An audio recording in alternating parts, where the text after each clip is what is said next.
క్రీస్తునందున్న ప్రియులకు ప్రేమతో వందనాలు తెలియజేస్తున్నాను. ఫిబ్రవరి నెల 28వ తేదీ 2025. ఈరోజు దేవుడు మనకు చేస్తున్న వాగ్దానం ఏమిటనగా, కీర్తనల గ్రంథము 111వ కీర్తన 7వ చరణం. ఆయన చేతి కార్యములు సత్యమైనవి, న్యాయమైనవి, ఆయన శాసనములన్నీ నమ్మకమైనవి. ఆమేన్.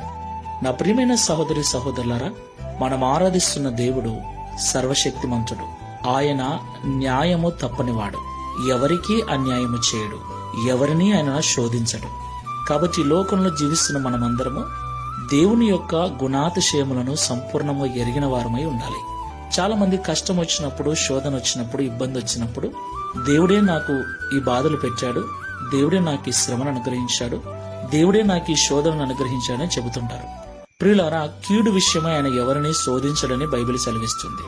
ఆయన న్యాయం చేయవాడు గనక అన్యాయం ఎవరికినీ చేయడు. ఆయన సత్యవంతుడు గనక ఆయన ఎన్నటికీ అబద్ధమానడు. కాబట్టి దేవుని యొక్క గుణాతిశయములను మనం ఎరిగిన వారమై ఆయన పట్ల ఒక స్థిరమైన మనస్సు మనం కలిగి ఉండాలి.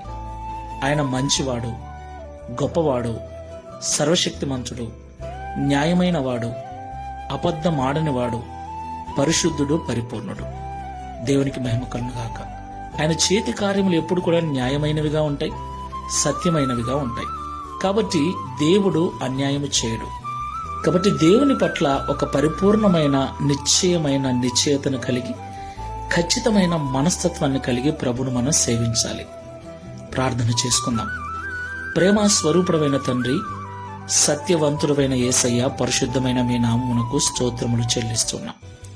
నిజము తండ్రి, కొన్నిసార్లు శ్రమల గుండా మేము వెళుతున్నప్పుడు, కొన్నిసార్లు సమస్యలు మమ్మల్ని చుట్టుకున్నప్పుడు, శోధించబడు Download ShareChat.